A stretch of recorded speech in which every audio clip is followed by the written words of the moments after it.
Welcome to the Calm Cockpit. In today's episode, we're talking with pilot and entrepreneur Nick Smith, founder and creator of Part-Time Pilot, an aviation ground school and compendium podcast. He'll break down how his difficult experience in flight training combined with his entrepreneurial spirit to create a unique business in the world of general aviation flight training.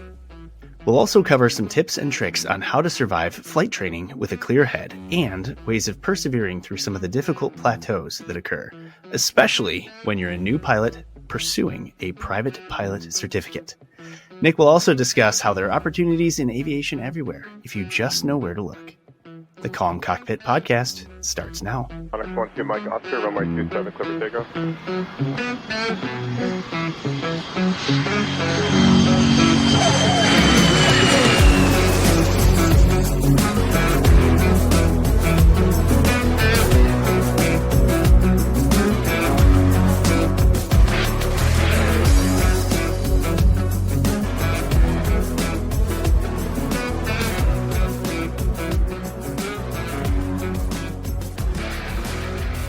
Welcome, everyone, to today's episode.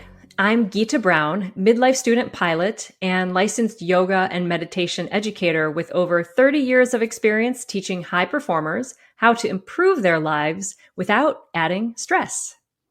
And I'm John Niehaus, corporate pilot and professional flight instructor. I am so excited for today's episode, and I think I say that in every episode. I also say that every episode is my favorite episode. So going on with this trend, I want to tell you guys how the episode's going to roll before we get into it. John and I are just going to chat a little bit to set up the interview with Nick, give you a little context. Then you'll hear the fantastic interview, which is more of a discussion between the three of us with Nick. And then on the back end, John and I are going to come back and kind of pick away and dive a little bit into some of the key takeaways that we discovered with Nick. I think student pilots and entrepreneurs at all levels are going to find really great food for thought today. So let's get to it. As we mentioned in the show opener, I'm excited to welcome special guest to this episode, Nick Smith. He's the founder and creator of parttimepilot.com and the host of a podcast by the same name. Nick started Part-Time Pilot to, in his own words, help student pilots save time and money, the two biggest hurdles in becoming a pilot, by providing new age resources and comprehensive ground training and mentorship. Nick has a bachelor's and a master's in aerospace engineering with over 10 years of experience as a propulsion and flight test engineer, and he's also now a private pilot and ground instructor, or certificated ground instructor. He founded Part-Time Pilot in 2020 after going through his own private pilot training struggles. Part-Time Pilot currently provides free study guides, free audio lessons in their audio ground school podcast, free courses on how to navigate flight training and save money. And then they also do thousands of dollars in scholarships every year to student pilots across the United States. So I'm that midlife student pilot. And when Nick reached out to us about the podcast, I was like, man, that sounds familiar, because student pilots everywhere, I'm sure you can agree that we are the kings and queens of the Google search. So how many videos have you watched looking for the one that's going to explain to you the concept that you're struggling with? I was like, man, he looks so familiar. So I looked in my YouTube history, and sure enough, I have watched like 5 of his videos before I ever met him. I think the first one I ever watched from him was on how temperature affects altimeter readings. And that was way back when I was like, I thought like altitude was altitude. Little did I know there are many kinds of altitude. And what I was really struck by in that video, and why I then watched subsequent videos, is he has this engineer's understanding of the material. You could feel the depth beyond what he's telling you in the private pilot curriculum. But he's also really great at just breaking it down in a step-by-step sequence, which I think is that engineer's brain. But I would just found great value in it. So when he reached out to us and was like, hey, I think we have some good common ground that we could help some folks with our 2 podcasts, I was like, yes, please. And I think hopefully you guys will really enjoy this interview, because you get that not only behind the scenes look on what he struggled with in his training, but how he turned that into a real growth opportunity for him in his own life, but really in being service to the aviation community in general, which I think is such a fantastic thread that runs through a lot of our guests is that people get excited about what they do, then they want to share it with other people. I think he's a great representative of that. So I think with no further ado, we will roll right into the interview with Nick. Nick, welcome to the Calm Cockpit podcast. Hey, how's it going? Oh, great. We're happy to have you. And we've got a great conversation ahead of us and looking forward to hearing your perspective on flight training and all that comes with it. Yeah, I can't wait. Thanks for having me on. And it's nice being able to meet you guys and chat with you guys. And I'm super thankful for you letting me come on. Yeah. So for those that don't know, Nick, he approached us as a way of having sort of a collaborative discussion between our podcast and the part-time pilot. And before we get too much into everything, tell us a little bit about yourself and how the part-time pilot came to be and how you think your flight training went. Yeah. So aerospace has been a big part of my life for a long time. Ever since I went and saw a rocket launch on Cocoa Beach when I was like 8 years old, I wanted to be an astronaut, and then I went to aerospace engineering as my degree, and then after that worked at Boeing, did some flight test engineering, and then that's when I began. After about 5 or 6 years working in the industry, I started to get my pilot's license and do that journey. I started it in Seattle and it went super, almost like too good. I had this very 80-year-old instructor at the Boeing flying club, and Boeing was helping pitch in for it a little bit, not a ton. It was a good rate, especially compared to nowadays. And I think I soloed at like 7 or 8 hours, and then was doing a cross country. And then I decided to move to San Diego, which I recommend people don't move in the middle of flight training. So I learned everything the hard way in flight training. So I moved. Then I just picked, the first flight school that gave me the lowest quote. It turns out it wasn't the best flight school. Went through like 5 different flight instructors. Just mistake after mistake after mistake that I made personally because I didn't know any better. I didn't kind of put in a plan, do the work ahead of time to make the best decision. And so it dragged on for, I think I ended up getting my private pilot's license at like 90 hours, even though, like I said, I had all the knowledge from aerospace engineering. Like I knew what I was talking about. It came naturally to me as well. It was just kind of the stuff behind the scenes, the requirements, the money, all that kind of stuff that you don't really think about until you're in it. So that's kind of where part-time pilot was birthed. By the time I got my private pilot training, I hated flying. Like it was so stressful and time consuming, and I spent way too much money. I was thinking I was going to spend 10 grand. I spent like $25,000 to get it. And I just thought if someone who I thought it was a good pilot on the sticks, I knew all the knowledge from, my job and my degrees. If it was that hard for me, how many people are making these mistakes basically? So I started just a social media to tell people all the mistakes I made and kind of give advice, try and find student pilots before they made the wrong decisions that I made, help them find the right flight school, tips and tricks, things like that. And then, I started asking the question. A lot of people were like, what do I do for ground school? And one of my key recommendations was to get a good ground understanding first, because I thought that was the one thing that did really help me, is because I had that previous knowledge. So I was able to just instinctively fly and not think as much. That kind of led to the idea of, well, why don't I make my own ground school? And so that's kind of how part-time pilot was started. So it's one of those things where, as a long-time flight instructor, I started instructing back in 2009. And of course, I spent a long time at NAFI as their program director. Stories like yours kind of break my heart a little bit. Yeah. It's one of those things where, unfortunately, during this period of time, flight instructors are very transitory. And so there's some issues there. And, flight schools also, with the way the economy has kind of bounced back and forth over the years, the flight schools have struggled to get students. And I'm not making excuses for either the schools or the instructors, but too often a good instructor has to overcome some of those bad tastes that you get when you're a student struggling to try to just get some consistency and get somebody to tell you what do you do now? Right. And, that was something that we always struggled with at NAFI. I was telling Geeta yesterday that it's really difficult because we wanted to find a way to educate students. But how does a student who doesn't know anything about aviation go to the National Association of Flight Instructors and go, hey, I'm sure you probably know what you're talking about. What do we look for?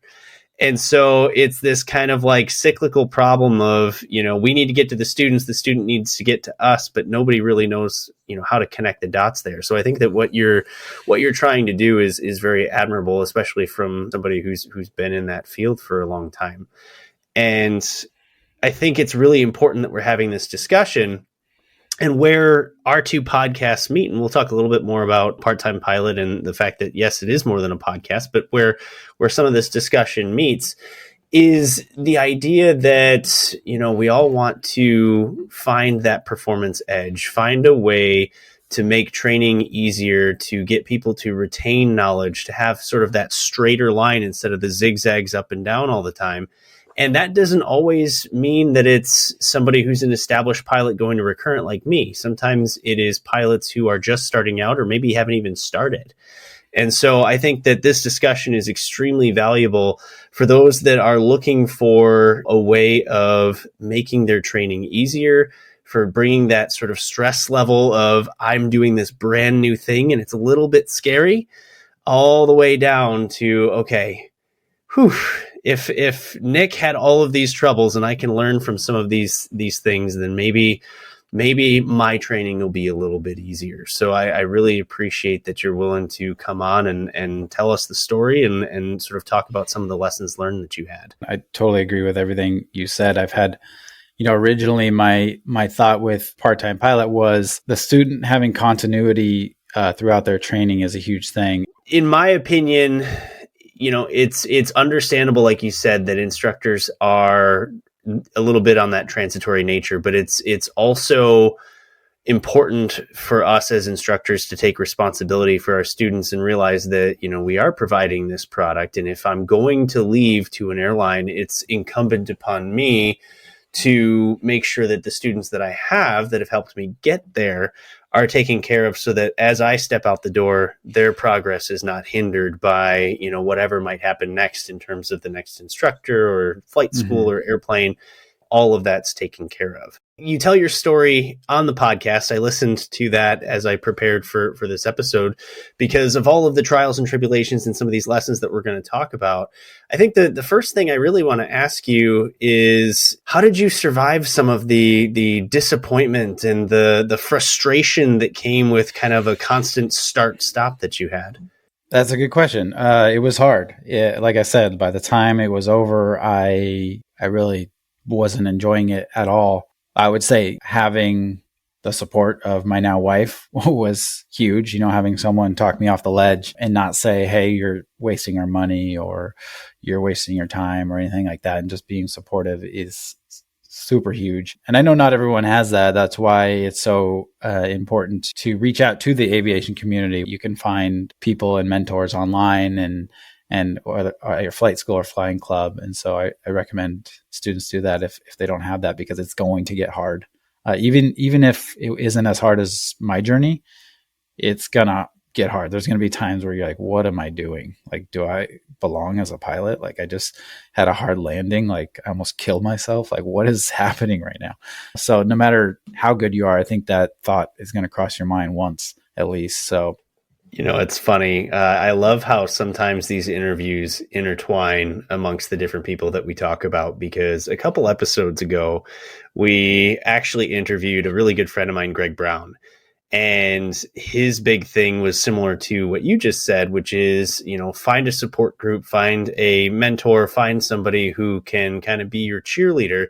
And I'll have Geeta kind of chime in on this because she's sort of in the thick of it right now. But Greg actually created the Student Pilot Pep Talk group on Facebook, which is one of the more active sort of aviation learning groups on Facebook. And wait, what's it called? I've never seen that before. That sounds amazing. Yeah, it's called the Greg Brown Student Pilot Pep Talk group. And it is a bunch of pilots, but also a bunch of student pilots.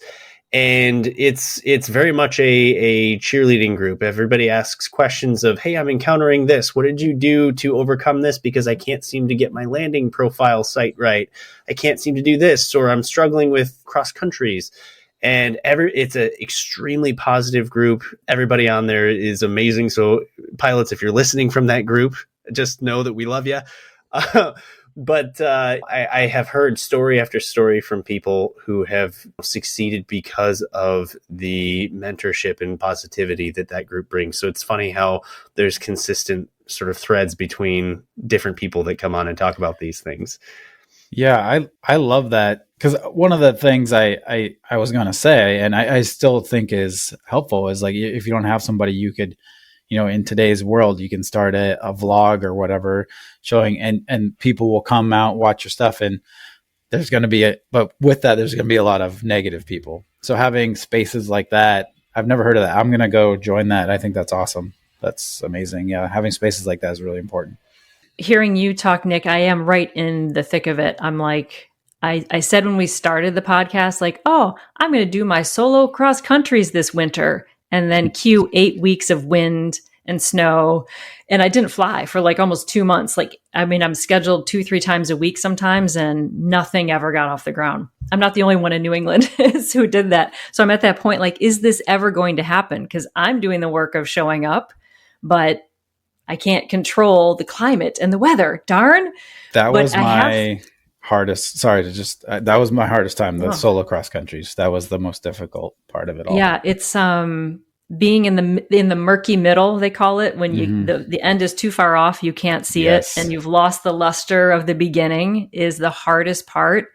And I think your whole point, though, about family support is one we haven't actually talked about a lot on the podcast yet. We've talked about the aviation community, the Greg Brown student pilot pep talk group, finding mentors. Like, I have a mentor through Women in Aviation International.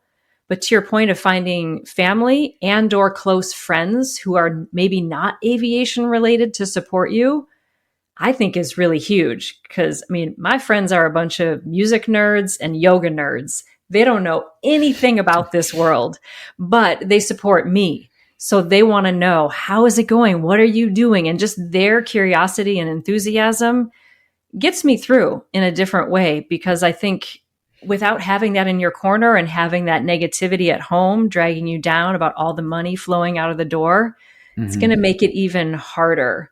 So I think there's a conversation in there somewhere in the future for people who have either a spouse or a partner or a close family, to sit them down and explain to them why it's important to us that we do this career or this training. Because if they don't know and they're not invested in it, that can be another huge source of stress. So what would you say to me? I haven't yet done the solo cross countries. Like, I feel like all the pieces are there, but all the external structure of it isn't coming together, right? All I can do is keep showing up. But if the weather doesn't cooperate, I can't do much. I'm studying all the ground stuff. I'm getting close to like consistently getting better at the FAA written. I've almost taken that. I'm taking all the practice tests now. So I'm in that murky middle where I feel like it's never going to happen. What do you say to build someone like me up to say, keep going? Or what's your advice for just managing? Like, literally, it's the mental stress of it's taking so freaking long that is dragging me down a little bit. And I am an endlessly positive person. Yeah, man, my advice is, one, to understand that it is tough. Like you say, like, to give yourself the grace to be like, this is hard. Like, it's not supposed to be easy. It's hard. And everyone that goes through it, it's hard for them. And so I think, one, doing that. Two, what you said is keep showing up. One of the big things to add on to that, when you can't get your solo cross countries done, like I was doing those in San Diego, and you think, oh, what a great place to not have weather problems. Well, I was doing it like starting in May gray season, where we got the overcast marine layer right until about 10 or 11 a.m. But I have to get out. My solo cross countries were to East California, the eastern part of California, to the desert. And I had to get there by 10 or 11 a.m. or otherwise it would be over, the temperature limit for the aircraft. It would be like 110 degrees by like 11 a.m. So like I had this smallest window, and something I never would have thought of, right? Flying in San Diego would be a problem. I would just be like, you know what? I'm just mad. I just leave the flight school without rescheduling a flight for the next day. And then the next day it's perfect weather, right? So just like keep showing up and keep rescheduling. That would be my advice. But like I said, it's not like there's not an easy fix or tip that I can give you, unfortunately. Can't wave a magic wand and just make it so I can fly 3 days a week reliably for a couple of weeks? Come on. Yeah, I know. So I'll steal a line from the NAFI president, Paul Prydecker, and we created stickers for this. And it was attitude is everything. And the whole thing is that when you maintain a certain level of motivation and maintain a certain level of positivity through your flight training, you do fly better. And that is at all levels of aviation, no matter how skilled or in the process of learning you are. And so I guess my other question to you, having had several different instructors through your private and probably then some, your podcast kind of outlines the trials and tribulations and some of the things that were struggles. But I had a captain once that I used to fly with, and he used to tell me, you're going to fly with a lot of captains and you're going to pick up the good things that you go, boy, when I'm a pilot, when I'm a captain, when I'm a flight instructor, I'm going to take these things and remember them and go, this is going to be me. And of course, you're also going to get these are things that I absolutely did not like about this person and what they did. And when I grow into whatever that looks like, I'm never going to do that. So we already know about some of the things that weren't so good. You know, maybe what were a couple things that instructors did that sort of did help motivate you and push you forward? Anything memorable? Yeah. My last instructor, the one thing that was great about him was just like, he would make sure that I was prepared for the flight. So like that I did all I could prior to at home, so that when we get there, my mind isn't immediately behind the aircraft mentally. Like have that done and clear out of your mind by the time you show up. Just like everything you can do to kind of help your chances and clear your mind for when you do fly. And so that was one from him. And then my first instructor was just super positive, positive and encouraging, and just all these compliments and positivity that I think really, really helped me just do better. Like you said, when you feel confident and have that right attitude, it really makes a difference. It really does. Yeah. And so, you take this experience and the instructors and the different schools, and you kind of package them up and said, I'm going to use this to help people, right? And one of the things you told us when we did our pre-show interview was that you wanted to save people time and stress, which leads to saving money, which I think is a really sort of profound thing to say. How did you kind of come up with that? And what is your ground school doing for achieving those goals? Yeah. So anytime I think of a new feature or anything, it's with that in mind. I try and keep those things in mind because that was the ultimate kind of goal, right? I thought the biggest kind of hurdle for people was money because it is expensive, but no one starts flight training if they don't think that they can pay for it, right? So eventually people that start flight training, they have agreed in their mind that they're going to pay for a certain amount and they're going to take on that expensive thing. So it's like, okay, they've already gotten past that hurdle, past the expensive hurdle, but then there's things that can happen that make it more expensive, right? Like I talked about in my training. And that comes with like time and stress. You guys are Calm Cockpit. You guys know this very well. A stressed pilot makes more mistakes. And when you're flight training with a flight instructor and you're stressed and you're making mistakes, is that flight instructor going to be like, great job, we're on to the next lesson now? No, they're going to be like, we got to repeat this lesson. Well, there's another $500, right? Every time you go up and fly. So that's kind of an example with the stress thing. So then the time, I realized that the vast majority of student pilots are short on time, right? It's probably a small percentage that are like, I'm doing this full time. Most of us have a job to pay for flight training, or we have kids, or we're taking care of somebody, something like that. So our time is limited. So anything that we can do to reduce the amount of time or make their studying more efficient is something we try and incorporate in the ground school. So some examples. So like our audio lessons, we have, and that's kind of what our podcast mainly is I just go through our online ground school and we make an audio lesson. We have all of them in there already, but we're also kind of re-releasing them for free on the podcast. But it's been a huge hit because people can listen to it on their lunchtime at work. They can listen to a ground school lesson while they're driving, while they're mowing the lawn, while they're doing the dishes, while they're working out. People have absolutely loved that.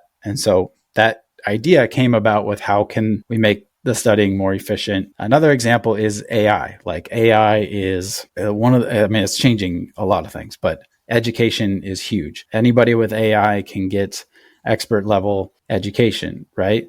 And so we were incorporating a lot of AI features into our ground school. So one of the things is it's a live voice-to-voice ATC simulator.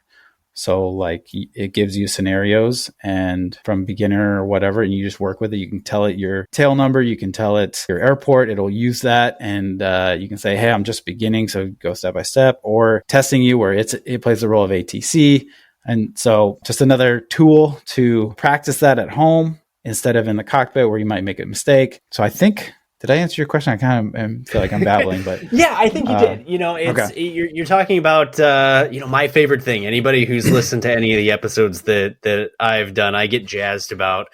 I don't want to call them shortcuts, but the idea of the hack, the idea of something that can help improve little bits, but quickly.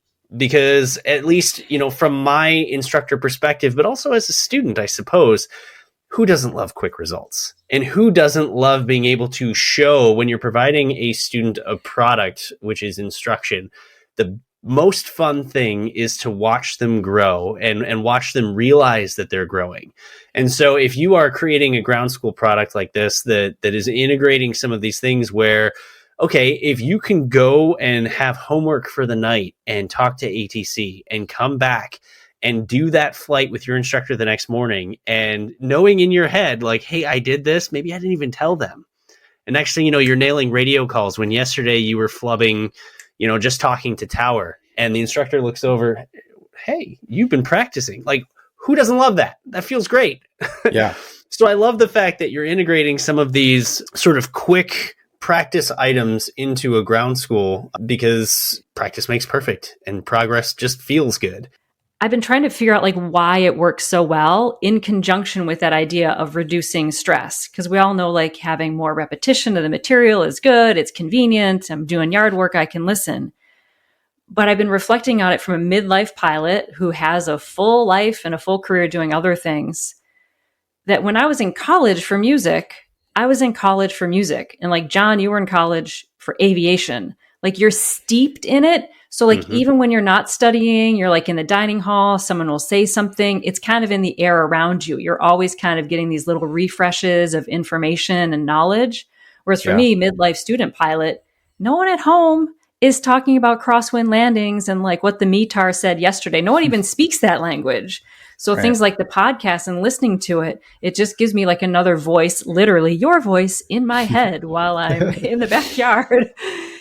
But repeating these concepts and getting that language like immersion, which then reduces my stress because I don't feel like I'm on the struggle bus with being sort of disconnected from it when I'm not around it. And it kind of integrates it with my life in a way that I was maybe more immersed in topics when I studied them when I was younger and in college.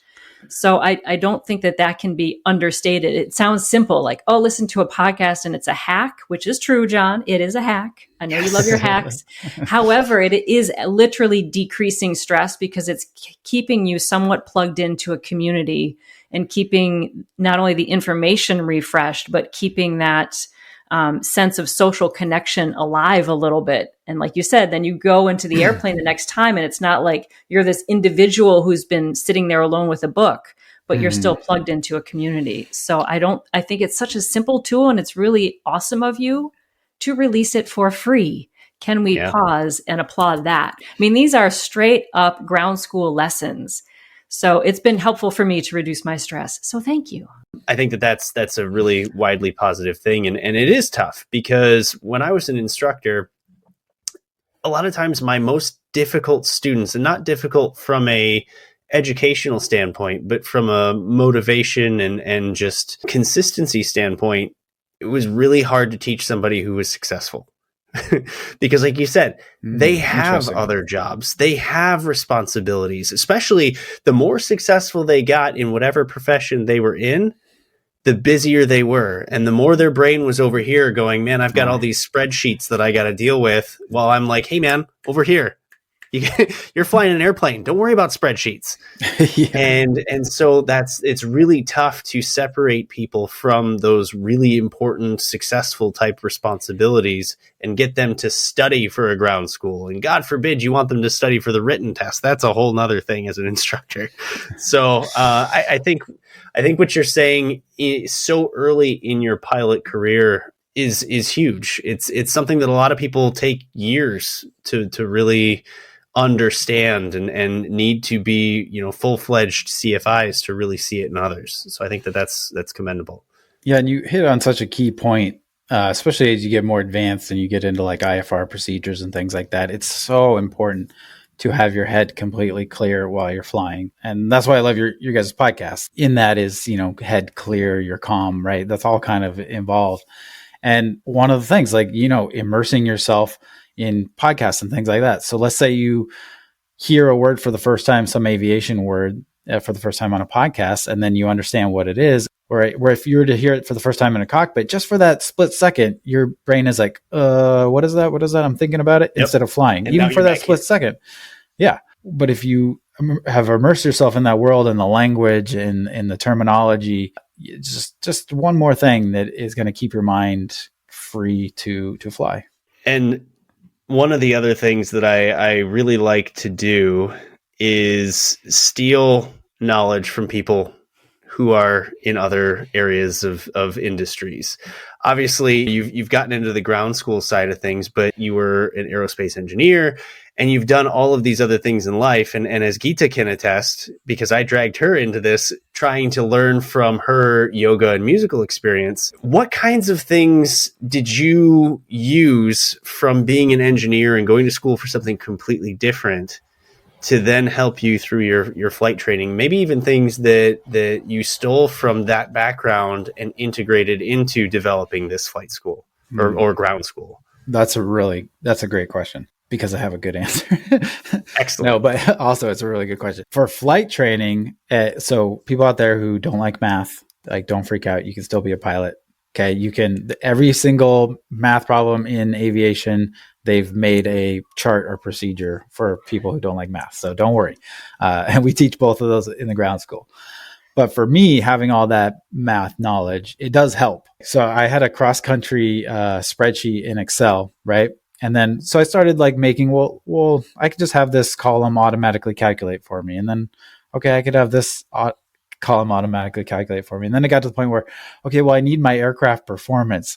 So I started putting my aircraft performance into the spreadsheet and like turning the performance graphs into equations. And then so that my spreadsheet would just automatically do that for me. So things like that were really helpful in having those for cross-country planning.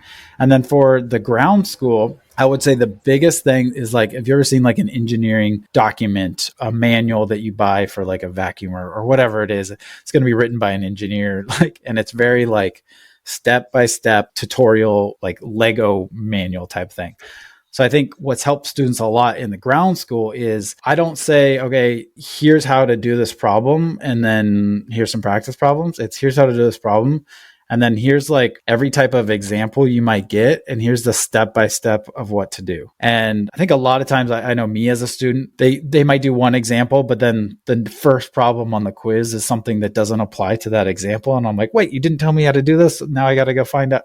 So like I tried to like have that not happen in the ground school, just step-by-step kind of procedures, leaving no stone unturned type of thing.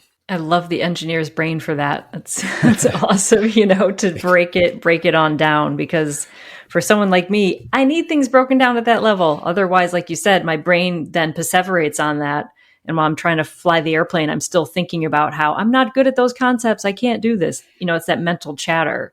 Because I just want to kind of zoom back for a minute. When we have something that we love and then it kind of gets ground down through the grind of learning it, it's really common. I see it, especially in music. People graduate music school and they tell me, I feel dead inside.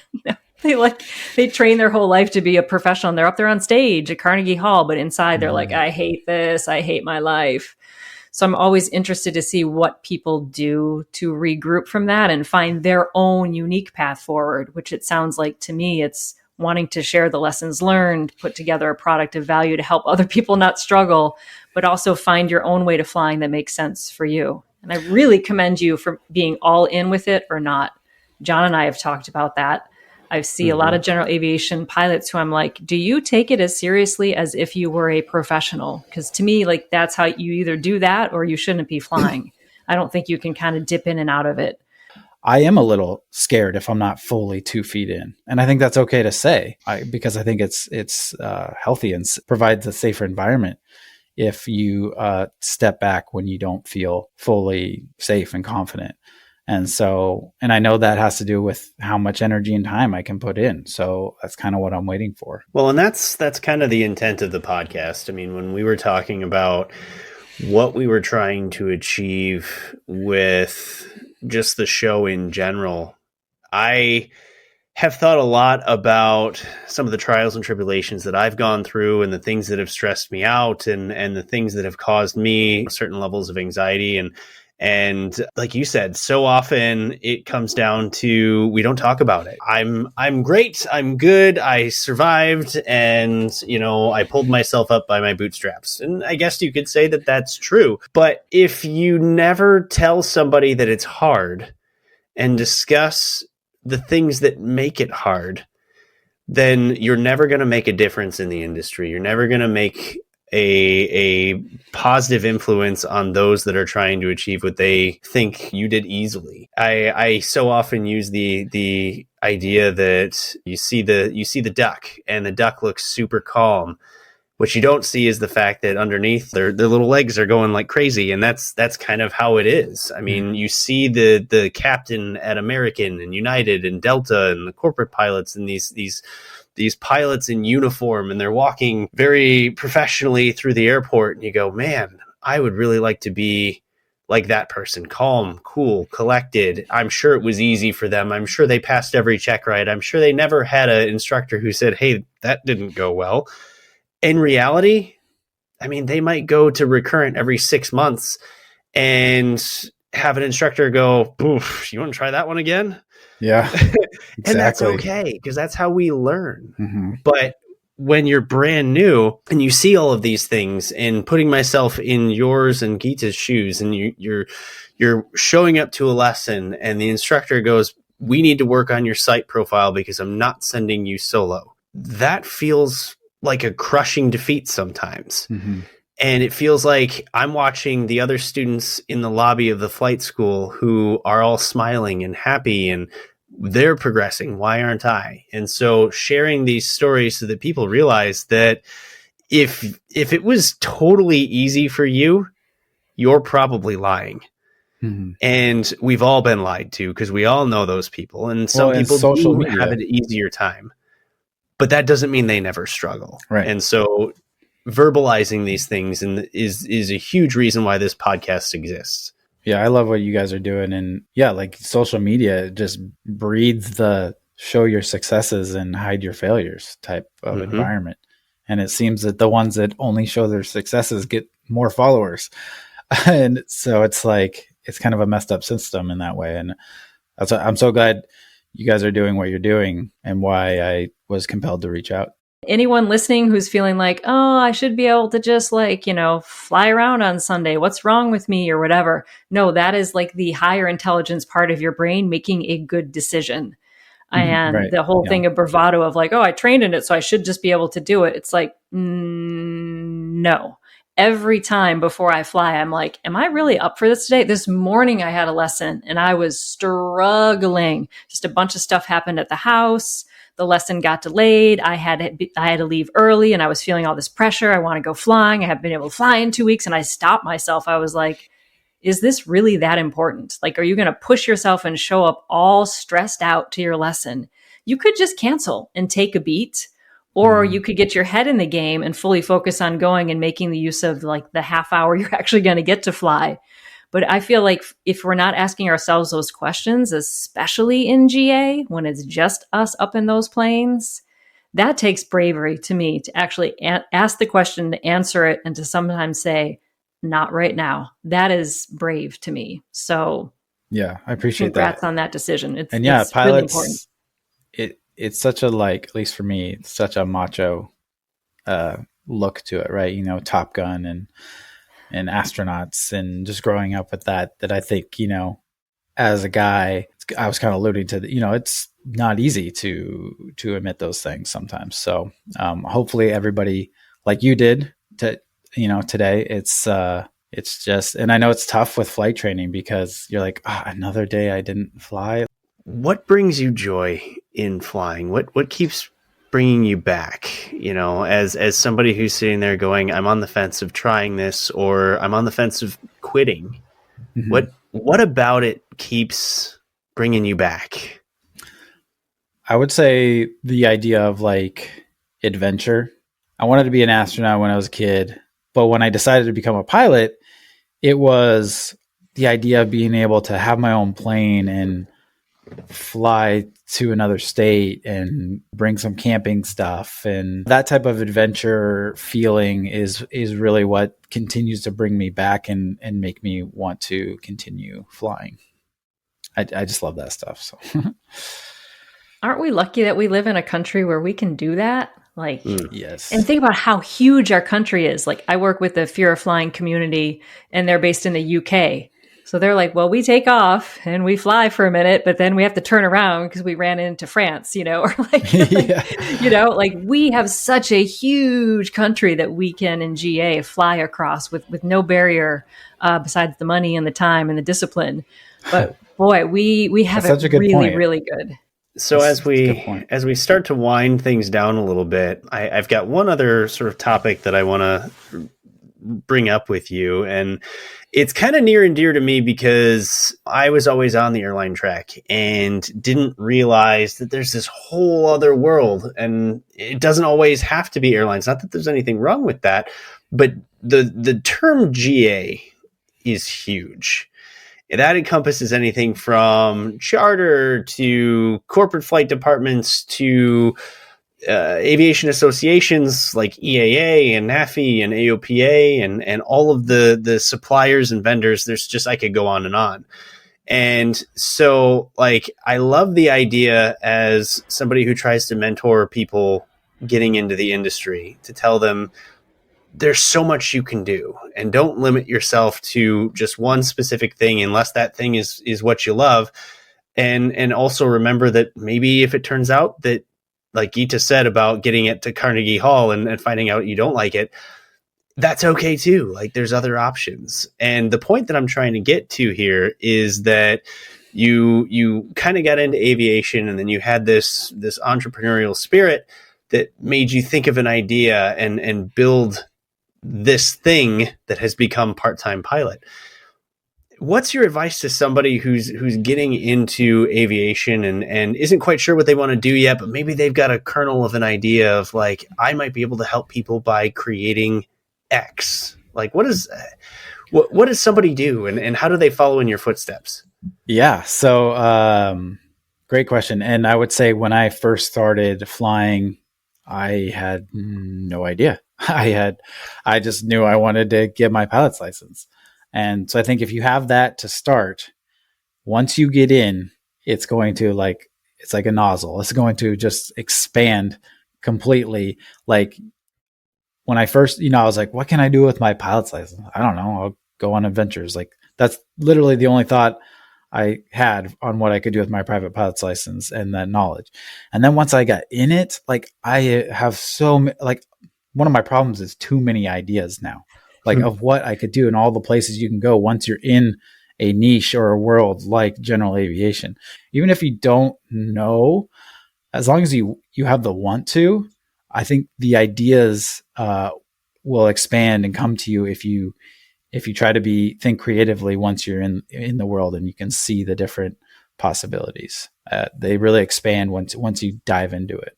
It would be my advice. Yeah, I used to listen to a podcast, and the host of the podcast had been in a lot of different things. He actually created, for those that might be aware, the brand The Nerdist, which is sort of a cult following for movies and video games and things like that. And one of the things that he always said, because he's been hosts of TV shows, he's been radio hosts, he's done all of these things, and so many of them he has created.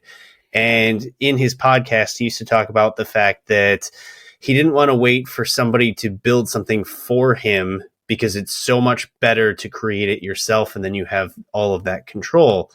And he said, though, the issue that you have when you're in that space is that perfection becomes a problem. And as Geeta can say, we've talked about perfection so many times over the course of the podcast already, and we haven't had that many episodes. But if you wait for the thing to be perfect, then you're never going to do it. And I'm sure, we've encountered that on this podcast, and I'm sure you encountered it when you created yours and the ground school, that like sometimes you just have to put something into the world, because if you wait for it to be this thing that no one can ever criticize, it's just, you're never going to get it off the ground. Right. It's so good. There's a like entrepreneur coach that I followed for a while, and he has this challenge for people who want to start their own business to just launch it before you make it. Like literally just say, hey, I'm going to do this. This is how much it costs.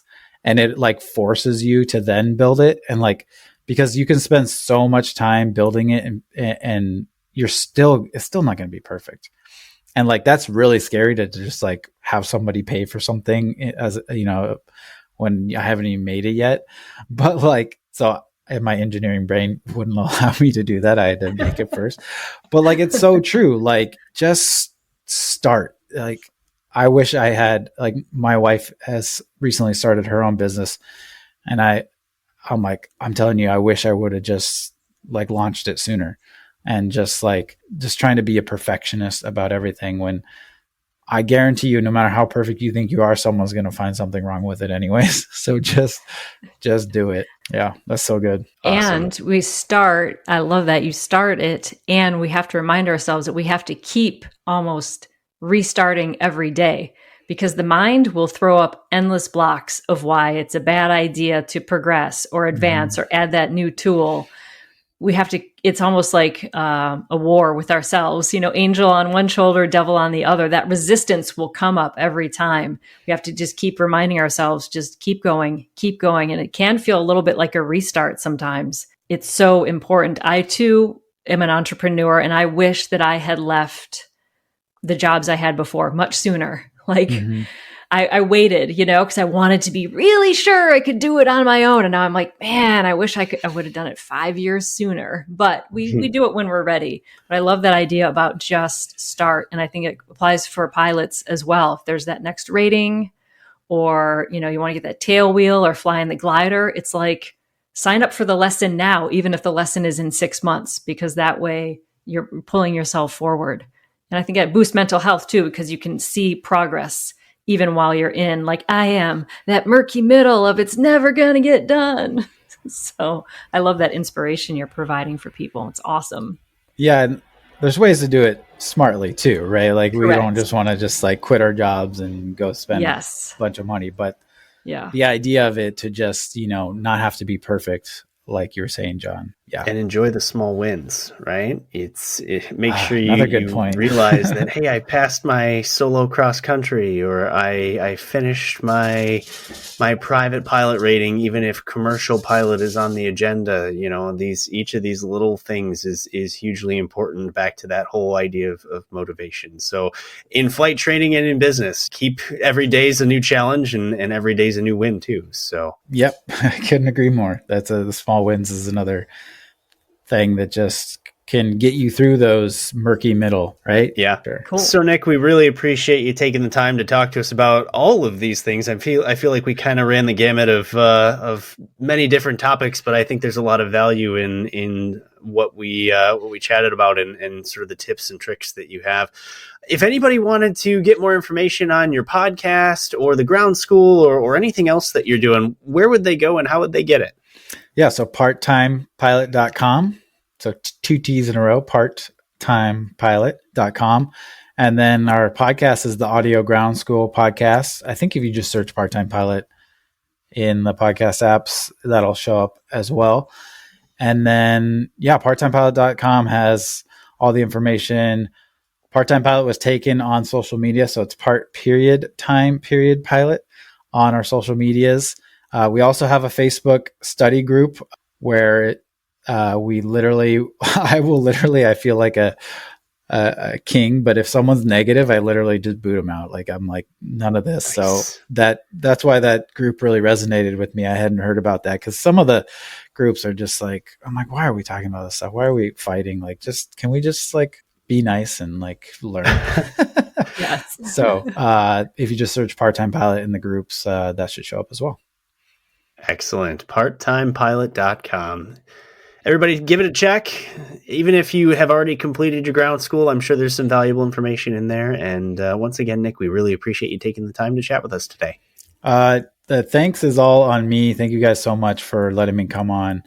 And you guys are great. I love the podcast. So thank you so much. So we really hope that you enjoyed that conversation with Nick. I think that there are certainly some great takeaways and tips from this chat. And I thought we would just take a little bit of time to kind of go over and summarize. And I put my flight instructor hat on, you put your student pilot hat on, and kind of figure out where we meet in the middle here. And I've got some notes and the whole idea of how did you choose a flight school? And Nick commented on the fact that the criteria for him was it was one of the first ones I saw and it was one of the cheapest ones I could find. So Geeta, what about you? How did you pick yours? That is a great question. The short answer is I used my intuition, which can sound very woo-woo, airy-fairy, but you have to understand that, like, I've spent years honing my intuition in a very clear way. It's not just like, oh, I went with my emotion. It means that I went with my discerning intelligence. So that's the short answer. The longer answer is that as an educator, I had on my educator hat, and I was really looking for a place where I could go and do more of like the master and apprentice style versus either getting it done quickly or just put me with whoever is there. And some people like to have a lot of different instructors. I knew for me, I wanted to have like a primary person. So I was really looking more for that person that I could build a relationship with as teacher and student to really maximize the learning. That's how we do it in classical music. It's all about you study with the one teacher till you've gotten everything you can out of that, and then you move on to another teacher. That's also how we do it in my yoga tradition as well. It's very much like you study with that person until you're ready to go out on your own. So that's what I was looking for. So I looked around for a school that would offer that, because a lot of them don't. It's like whatever instructor matches your schedule, that's who you go with. And I knew that for me, I would not trust that process. So I looked for a flight school where I could develop that relationship with one flight instructor or maybe two max. And that was the first thing. So I was obviously looking probably at a smaller flight school rather than some of the bigger ones that had a lot of turnover. And I just interviewed people and just, number one, saw if they were willing to meet with me. That was a big one, because a lot of them were kind of just like, come in, maybe we'll talk to you for 10 minutes. And then they wanted to like sign you up versus the place I ended up going and that I'm still at, where I think we ended up talking on the phone once for like an hour. And then I went in for like a meeting for an hour. And then I took a discovery flight. So that was a good fit for me. In other words, short answer, I knew my learning style. And I found a place that was going to support that, because that's just the way they naturally teach. Yeah, I mean, I think so. And I think that if you consider it, you mentioned the buzzword, and that's interview. And I think that's important. If you consider it kind of like a job interview Okay. Mm. Everybody assumes that a job interview is them interviewing you, right? But in reality, it's both ways. You Yes. need to make sure that the job fits you as much as the job needs to make sure that you fit them. Yep. And I think it's so important that when students are looking for a flight instructor, because remember, I mean, it's safe, but it's dangerous. Yep. You're putting your life in someone's hands, and not just while you're working with them, but after you earn your certificate, you're hoping that what you learned from them, now that you're by yourself, was the right thing. Yeah. And so you've got to have the time to interview that instructor and make sure that personality wise they fit, educationally they fit, because they could be a great instructor, but if they don't communicate with you in the way that you need, then none of it actually matters. And I used to tell that to my students all the time, to a point where we actually had a couple students. I was like, look, we like each other, we could be friends, but I don't think this is going to work. Right. And they can be more successful with somebody else, even though, I'm a good instructor. I can make it work, but making it work inevitably is a money costing experience. Yes. The other piece to it, and this is a mistake that I made during my instrument training, you get so comfortable and you get caught up with working with one person. Right. And maybe you didn't know that person very well when you started, but you get midway through the training and you realize, like, oh man, I don't like this person, or they're not teaching me the right way. And it's so important that students know that it's okay to say, I think I need a different instructor. I didn't. I struggled. I suffered through it because I didn't want to hurt his feelings, or I didn't want to be a jerk, or any of those kinds of things. And it did cost me more money. I know for sure that it did. And I was miserable. I hated my instrument training because the instructor was just not somebody that I could mesh with.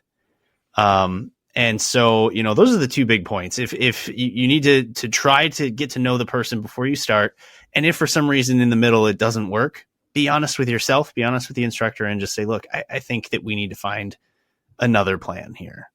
And a lot of people don't do that. Another point that Nick brought up, and I think that this is huge, is, and frankly, it's a great idea because we did cover this one in a podcast already. So we're onto something here, I think. The importance of mentorship in aviation. He brought that up and really highlighted it, especially for those that are starting out, but I think it applies to anybody regardless of where you are. Even in my position where, someone would say like, hey, you've kind of gotten to the pinnacle, which I wouldn't use those words, but others would. I still have mentors. I still really think that that's valuable in talking with people more experienced than me who have been there and done that. And, in your place, you're in the thick of it. So what is your thoughts on that? I mean, I know you've already kind of said that you think it's important, but give me another soundbite. What are you thinking about that? I think that for me, finding mentors outside of my flight school was one of the primary things that helped me start to turn the corner. Initially, I needed the safety of that nest of my flight school because I had so much fear of flying. I needed to keep the window very small of my experience at first. But then once I got over that hump, I needed to look beyond what I was just doing at my local airport and find mentors. So for me, Women in Aviation International, I've mentioned them before, they have a mentorship program. They make it so easy to find a mentor, actually to find several mentors. That has been tremendous. And what it's done for me, I have a mentor who is now flying for the majors. And I believe she was flying a biz jet before that. I might have that a little bit off, but anywho, and she's been a CFI. She's done a lot. Because I only check in with her like every 3 months, 4 months, she can see the trajectory of my personal growth when I cannot. She's like, oh my God, look at what you've done in the past 4 months. Where in my mind, I'm like, I haven't done my solo cross country still. I haven't done that. Like, I'm just like all the things I can't do. She's like, no, reality check. Here's where you were 4 months ago, and here's where you are now. That ability to see the things that you can't see in your own growth is huge. So that's what mentorship has done for me. And then especially being new to the field. I don't know. Well, now I know a lot more, but especially when I started, I knew nothing about this world at all. So having people normalize for me what is normal and typical in the industry and what's not really helped me increase my learning curve and made me realize that a lot of the problems I thought I had because I was a fearful flyer and I wore that identity so strongly, they're like, no, everybody struggles with that. It's not just you. So you can do it too. It's been really, really helpful. And I consider you, John, a little bit of a mentor now too. Let the record reflect. That's cool. I am the prime example of the before and after. So Really? my going through college, going through school, which included all of my flight training, really, I didn't have anybody to look up to talk to, or any of that kind of stuff. Some of it was self-inflicted. I like to say that I am an introvert who tries to pretend to be an extrovert. That pretending didn't really start until after I got out of school. So, high school into college, I kind of had my close-knit group of friends, and that was sort of about it. And NAFI was one of the best things that ever happened to me, because in that role, you don't have a choice. If you want to be program director of NAFI or involved in sort of that public-facing thing, go to trade shows and all this stuff, you cannot be an introvert. You have to just learn to deal with it. And so I learned so much from that. And then included in that, and it sounds cliche because everything at NAFI is mentor, right? You've got NAFI Mentor Magazine, you've got eMentor, you've got all these things. It's built into the organization, and it truly tells you how important that is. And getting involved in that gave me Jason Blair. It gave me Bob Mader, who we've interviewed in the podcast. It gave me Paul Preidecker and all of the various board members and friends that I've met along the way. And you can absolutely see the difference in my confidence level and trajectory from school, where I was figuring it out on my own, to flight instructor, CFII, ATP, my first type rating, all of these things moving forward. It's all kind of smoothed out. And some of that is just general experience and being in the field. And I understand that too. But having somebody to call and say, look, this really didn't go well, is really kind of cool. I will never forget a conversation I had with my old boss at Western Michigan, because I was a flight instructor at Western Michigan. And I was going through airline training, and, it was going fine. It ended up going fine. And I got into my IOE experience, so initial operating experience there, and I was being very hard on myself. And I ended up calling the chief instructor at Western and just said, look, I don't know what to do here. I don't know if it's because I don't like it. I don't know if it's because I'm just not as good as everybody else or whatever. But I ended up having like an hour conversation with him, and it was like the fuzziness of the viewpoint just clarified itself. And all of a sudden I had this ability to reflect on what was going on with some clarity, and it's huge, and so I think that it absolutely, no matter what level you're in, mentorship is important. So what else we got from Nick? Yeah, and we'll sort of rapid fire some of these here, but he also mentioned the idea that it's important to get your family buy-in and support. If you have a significant other and your personal finances are affected by flight training, as we know that certainly happens, it's very difficult to be successful if that person is measuring your success in how many dollars are spent. And how much time it's taking too. I hear all the time in my flight school, not all the time, I hear frequently that students, their families are pressuring them to get done in a certain time frame. And one of the best things that I did when I started this project, and when I start all of my other projects, which are many and varied, is I always sit down with my husband and I have a conversation. Here's what I'm doing. Here's why it's so important to me. Here's how it can help us as a couple. And then here's where I could use some help for you or assistance from you. And we'll, keep checking in as we go along. That clarity is great, because a lot of times I think we assume that our significant others or our family members, our parents, whoever it is that we are working with this project on, they know us. They know how important it is to me. They know what I'm doing. A lot of times they don't. They can't see inside of you and know how important this is. And if you sit down and make them part of the process in a very clear adult communication style way, I think it will eliminate a lot of the friction down the road. And so literally, we have a thing that we do as a couple where we go out to eat or we take a walk somewhere. And during that time frame is when we talk about a lot of the heavier stuff. And then when that conversation or that walk is over, we're done with the conversation. So it's like this concentrated time to kind of like do project management. And I found that that's really helped in times when it is taking me forever to do it. He never questions it because he knows the path I'm on and he trusts the trajectory because I informed him ahead of time what I was doing, why I was doing it, and how he could help me. I think it would soothe a lot of that friction. And if you haven't practiced that as a couple or as someone who's younger and your parents are helping you with this, practice doing it because people really like clarity. Clarity is kindness. Yeah, I like that. And you know, it sort of follows in that same vein, but the idea of don't be afraid of the plateaus in the middle, or as you guys call it, the murky middle, you know, that also leads into don't compare yourselves with others. Your progress is not the same as somebody else's. My best friend, his dad was the chief pilot of Domino's. And so needless to say, this guy grew up in aviation. And I don't want to say he didn't struggle because he'd yell at me for saying that. But when I sat there quietly comparing myself to where he was at, because I had no idea what I was doing and he'd been in an airplane since he was little, like that's not a fair comparison. Right. The murky middle is a horrible place to be. I can say that as I am reporting from the murkiest murk of the murk of the murk. Like I am doing all kinds of mental struggle right now. Like I am just struggling for so many reasons. And that's where I'm at. But I've been in the murky middle enough with my career and my life, and especially as a creative. And now hearing what Nick said, anyone who's in the murk with me, let us trust the murk. Because in that murk is where the idea and the gold is.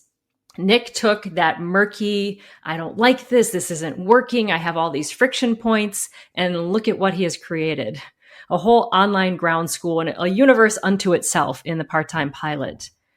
Who knows what's coming out of my murk? I don't know, but I do trust enough to know that if you're sort of trusting that questioning, feeling like, why is none of this working? Why am I struggling? That if you just persist, eventually you find your way. And that's usually when you look back and you can see, oh, that's where the beginning of the awesome thing started. But you can't see it when you're so close to it.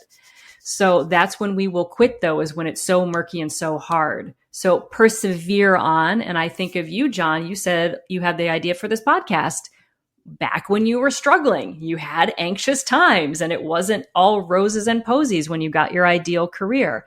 And now look where we are. So this is to all of my fellow brothers and sisters in the murk. And I'm saying it to myself, let us progress forward. Let us just trust if we just keep showing up every day, that eventually we will rise to the top. I really love the end of the discussion because we started getting into less about the flight training itself and more about the idea of following your passion. And if you have a idea that you want to put into play to share with others, just do it. You know, not to quote Nike, but just do it. You can't be perfect. You can't wait for it to be perfect. You just got to get it out and let it take form as it goes. Yes. And so embracing that idea of the entrepreneurial spirit and knowing that if your passion in aviation is there's so many corners of this world. I loved his analogy of that nozzle. He said, once you get into the training and you just start doing it, even if you're not clear where you're going, it will expand, like water coming out of that nozzle, and all the opportunities will come from there. I've been using that with some of my high school seniors who are going off to college and they're worried, did I pick the right career and everything? I'm like, just start, just go to college. Once you get there, it's like, water coming out of a nozzle. It's going to expand and you'll see things in the future that you are not able to even conceive of now. And with that, all of Nick's contact info will be in the show notes. Information on the Part-Time Pilot Audio Ground School podcast and parttimepilot.com. So take a look in there for any information if we've piqued your interest. And as always, find us on social, rate us, subscribe to the podcast, make those automatic downloads happen, and fly smarter. And stress less. Boss Our one departure is Airbus 321, traffic holding crossing runway 33 left, straight to